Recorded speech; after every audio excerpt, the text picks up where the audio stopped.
how do we create libGDX project in IntelliJ Idea? So basically, the steps I figured are this. First, we need to create a standard Gradle Java project with IntelliJ Idea user interface. Just go into the menu, new project, Gradle Java.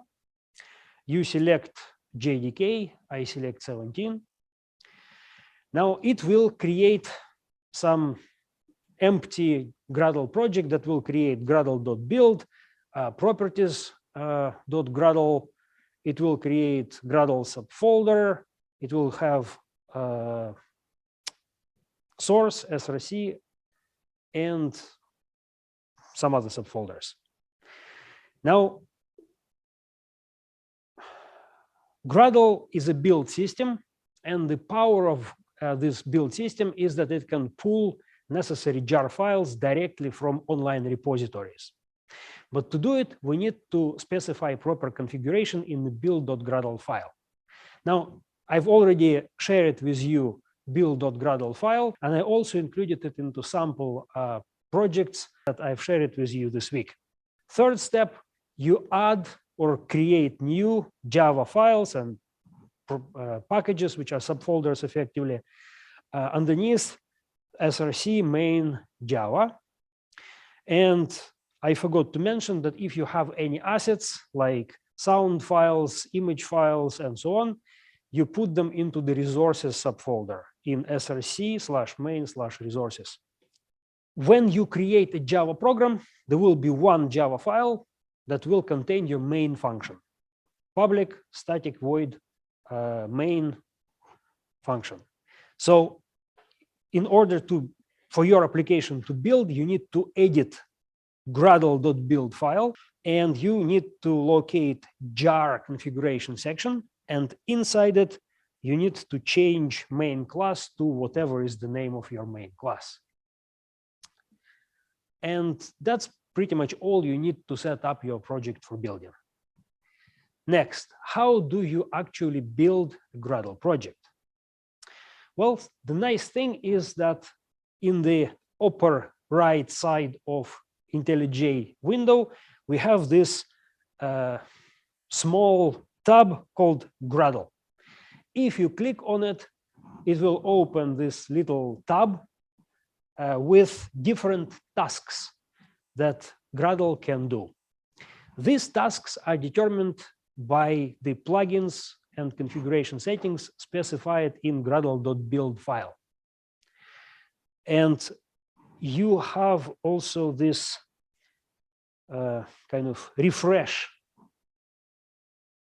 circle with arrows, which you can click in order to update the content of this tab according to the last modifications of your gradle.build file. And basically, once you update it, you get a number of tasks here in this tab. And the two tasks that I usually use are build and shadow jar. Build pulls all the necessary libraries and compiles Java files. If there are any errors, it will report errors to you. You will be able to go and fix them. Once everything compiles, you go and select shadow jar, which packages all Java files, all assets, all external libraries together into one big fat .jar file, which we then can run. To run a compiled project, we don't go into the run menu, but instead we find the created jar file, which will be inside build subfolder. Underneath there will be libs subfolder, and yet underneath there will be file which will be called as your project name, project suffix -all.jar. -all means that it includes all dependencies. So you should be able, in theory, run it on any platform. And you right click on it, you'll see a menu, a pop-up menu appearing, and towards the end of it, you'll have two options. One is to run the jar application, and second is to debug the application. And if you choose debug, you will be able to set breakpoints and step through the code as you normally do in interactive debugger in IntelliJ Idea. Once you build your project like this on an Apple Mac, and if you try to run it, it will crash. You will see this long red line in the run window saying something about starting on the first thread option. Basically, because of the way Java is implemented on Apple Mac computers, all graphical user interface manipulations have to run on the very first thread started in the process. That's if you already studied operating systems basics, you'll know that the process can have multiple threads, but there is one which is initially created. So because of the way Apple iOS is and Apple macOS are compiled, you have to run graphical user interface manipulations in the main thread. So to do it, you need to do a little hack. So before you do run or debug in this menu, on Apple Mac, you need to go to the last section in this section of the pop-up menu, which is called modify run configuration. And it will open the third window. And in that third window, you will have this VM options just below the path to the jar file. So you need to add required command line option, which is -x start on first thread into this window. Then you click apply or OK. And after this, you should be able to run jar file as on any other platform. I invite you to do it now together with me. This week, you will find two sample projects. One is called libGDX example, which is really, really basic, which is a test application. All it does, it creates an empty blue window. And the second one is called simple game, which is the very same game that is described in libGDX simple game tutorial. Two zip files. Let's create IntelliJ Idea projects and populate it with these sample files. Okay, so let's create new project. In my project, I'm choosing to create Gradle project, and I'm choosing to use Java. Now for SDK, I choose version 17. Next, it will ask me where I want to create it, and I'm just going to put it on desktop.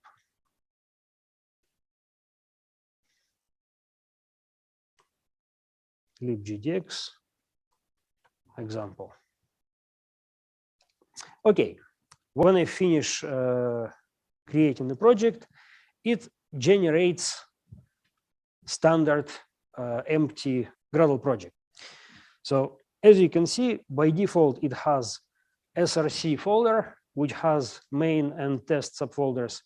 Unit tests go into test. All Java files go underneath Java subfolder, and resources are for assets. And here it creates kind of standard build.gradle file, which is designed to create simple Java application. So here we have plugin Java, that's Java application.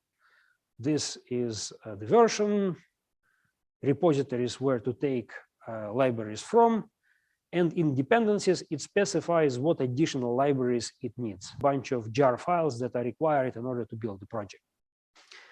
And it says use JUnit platform for running unit tests. That's it. Now here on the right-hand side, we have this Gradle tab, and if I click on it, it gives me a number of tasks. In the build, we have the build option. And if you scroll further down, under verification, we have test. So if we want to run all unit tests, we just click test, and it builds the project if it's not built, and then runs unit tests. If you just want to build the application, then choose build, and that's that. So first thing I want to do, I want to take build Gradle file from desktop. That's the content of the zip file, which I share it with you. And inside, you will find just 3 files. One is called build Gradle, one is called main Java, and one is called mygame.java. So I'm just going to take this Gradle, copy it, and now I'm going to paste it here. And if I say OK, it will ask me to whether I want to overwrite it. Yes, I do. And now if you click on it, you will see settings which are specific for libGDX projects. So I've added a couple more plugins. One's for Java library to pull libGDX jar files from the internet, plugin to create fat jar files. I've slightly edited group and version, different versions of libraries. This is specific to libGDX stuff, as well as multiple repositories required for that. Now, in dependencies, you see this unit test related JUnit entries as before, and below them we have a lot of different libraries which are required by libGDX. Now, the bulk of them is LWJGL files for macOS ARM64, that's newer Macs with M1, which are not yet part of the libGDX itself. So I had to include them here so that your computer pulls out of the internet all the necessary libraries. Okay, unit test as before. Now what we have here is jar configuration, which is required if you want to build a jar file. And importantly, inside it, we have main class option, which specifies the main class that it contains the main function of the program. And that's it. By default, there is no Java files in my project. So if you remember from my last lecture, in libGDX, it requires minimum 2 classes. One to instantiate platform-specific environment for libGDX game, and the second is platform-independent component of libGDX game, which is the same on all of the platform. So 2 classes, one platform-specific launcher, and the other is the game itself. Because we use desktop, we will use very simple launcher. Here it's called main.java, so I'm just dropping it here into Java subfolder in IDEA. And the second is called mygame.java, which is platform independent, and which I'll also drop into the Java folder.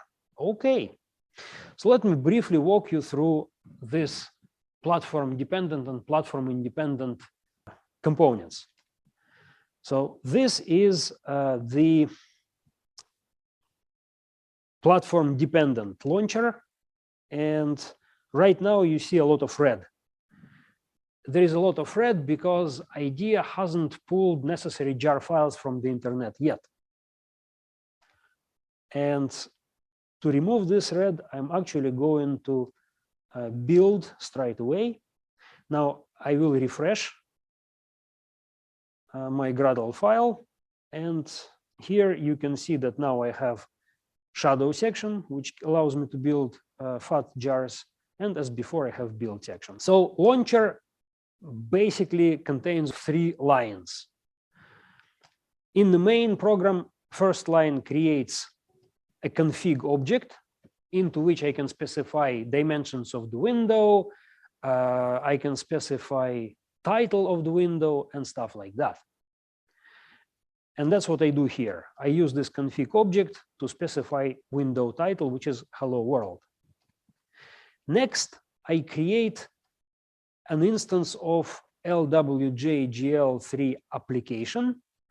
And to this object, when I create it, I give the config, which I have just created, and I create an instance of my platform independent libGDX game. And that's it. Once it goes into this constructor, it never returns until the game is terminated. What is my game then? My game is extremely simple. It extends application adapter. You remember that from last lecture, and I only override those methods which I want to change from their default behavior. So here I just replace render method, and all it does, it clears my window with a blue color. All we're going to see is the blue window with the title Hello World. Let's see if we can build it. So we click on Gradle, we go build, fingers crossed. Okay, it worked. And now I'm just going to go into the shadow section and create a shadow jar. Now it takes a while because it zips together lots of jar files, but now it has finished. And here on the right-hand side in build libs, it's 2 jar files. The ordinary application jar and then application with all the dependencies -all. So that -all is the one we need, and it should run on its own. You can share it with your friends, and they should be able to run it on their computers with no extra libraries installed. So how do I run it? I right-click, and I choose Run libGDX example, hit Enter, and ta-da, we get a dark blue window. I think it's a bit too dark, don't you think? Okay, well, let's change it. So I'm just going to change intensity to 1. Okay. And I'm going to rebuild my project. So I'm building it again. I'm rebuilding my shadow jar. Now I go here, right click, and run. And I see quite a number of laptops with Apple. So tell me if it works for you. It doesn't work, right? What does it ask you for? Just scroll to the right, this red line, and it will specify you the exact option it needs. It will be -X capital start on first thread, if I remember correctly. So, okay. So what you need to do is right click, go into modify run configurations.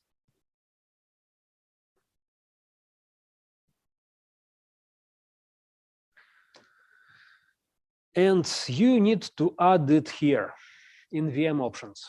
Now, if I add it here, my JDK will complain. It won't run for me because I'm on Linux and this option doesn't exist on Linux. But on Apple, it should run. Can you try it, please? So if I'm not mistaken, it's X start on first thread. No, sorry, start on first thread. Okay, you have Apple. Is it working? Excellent. Thank you kindly. Okay, so once you go through this example, you know that your setup is working, and that is important. So now let's create a more complex game, and you can find a more complex game. And I'm going to start idea. I'm going to close project. And I'm going to create a new project. Again, it's Gradle, Java, version 17. Next, and on the desktop, I'm going to call it Simple Game.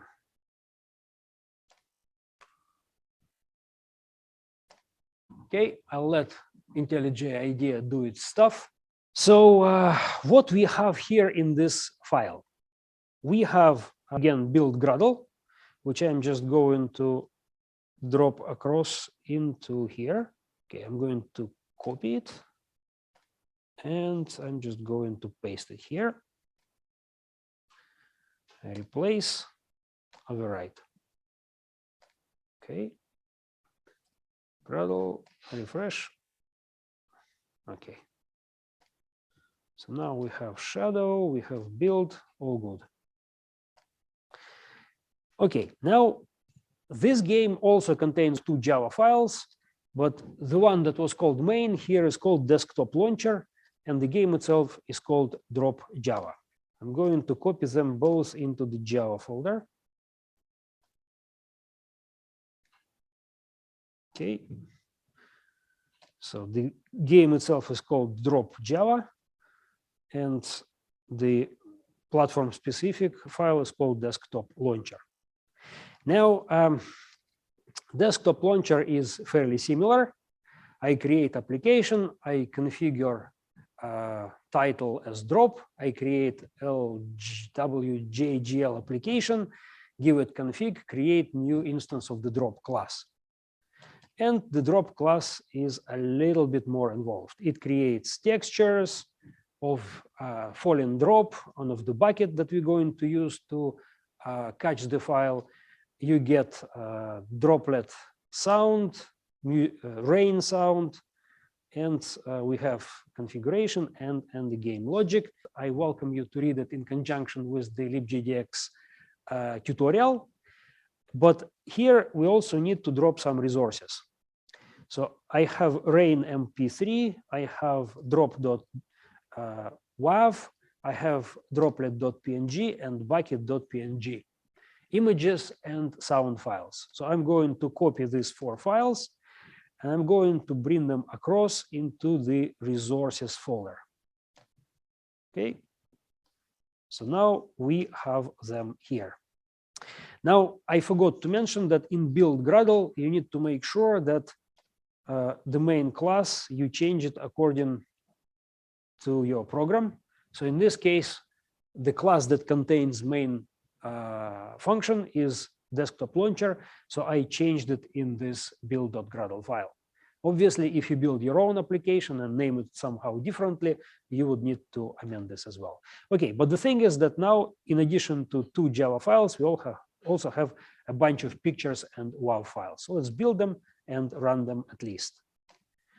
Okay, as before, build, it compiles, and now we go and do shadow jar. Okay, it's packed. We go into build libs, and we start the file, which is called simple game 1 snapshot-all.